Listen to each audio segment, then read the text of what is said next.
Not every great capital rose from a wide inland plain, some rose at the hinge of worlds. Between Europe and Asia, and between the Black Sea and the Mediterranean, Constantinople stood on one of the most strategic sites on Earth. That is why this city became more than a capital. It became the fortress of an empire.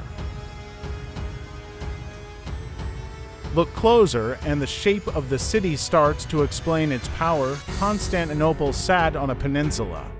The Golden Horn lay to the north, the Sea of Marmara to the south, and the Bosphorus to the east.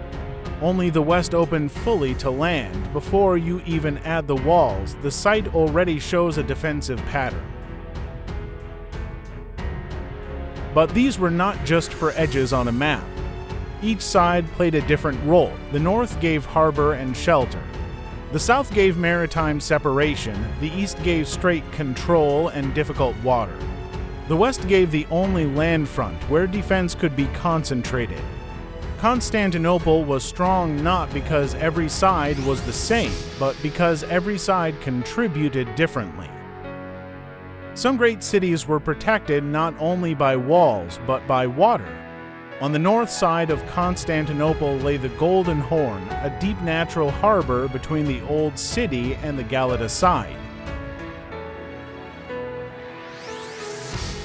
This was not just open sea.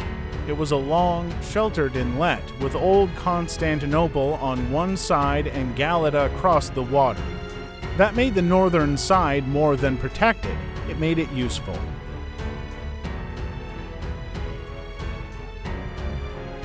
The Golden Horn gave Constantinople a secure harbor, naval access, and a supply line in times of danger.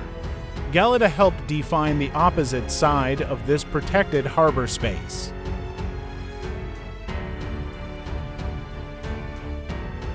That is why the Golden Horn mattered so much. It was not just northern water. It was a sheltered harbor framed by the city and the Galata side, helping turn geography into defense. Along Constantinople's southern edge lay the Sea of Marmara. It turned the city toward the sea while keeping danger at a distance. This side did not face a land front. It faced a broad inland sea. That made sudden assault harder while keeping a maritime opening.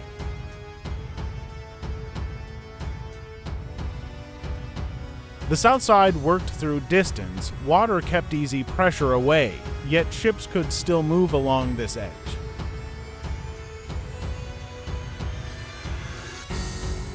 The Marmara widened Constantinople's protective space.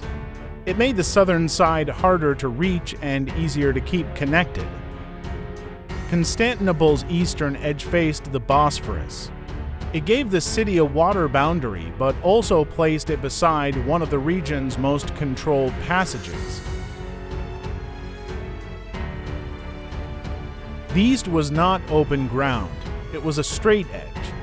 Narrower water and constant movement turned this side into a watched approach rather than an easy opening.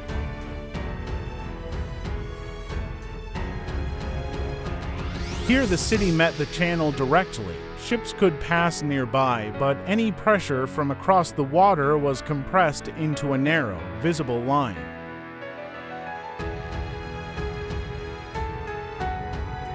The Bosphorus did not shield Constantinople through width alone.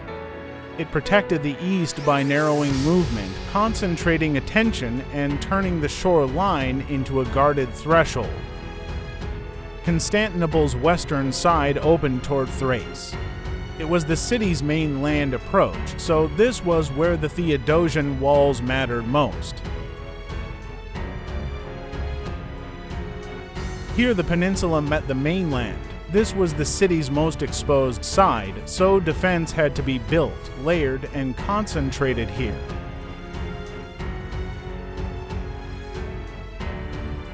Pressure could come straight over land here. That is why the Theodosian walls turned the western side into Constantinople's hardest defended line.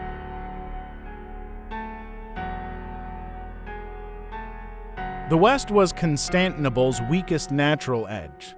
The Theodosian walls solved that problem by turning the land approach into a heavily defended barrier.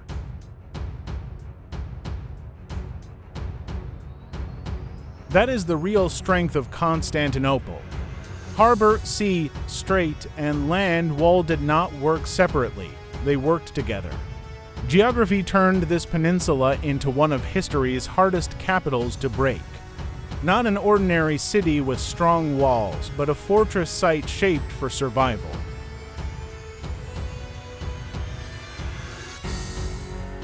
A city like this does not suit a small inland kingdom, it suits an imperial center. Constantinople could command sea routes, monitor a strategic strait, receive supplies by water, and defend itself behind a narrow land front. Geography made it ideal for a state that wanted durability, coordination, and control across regions.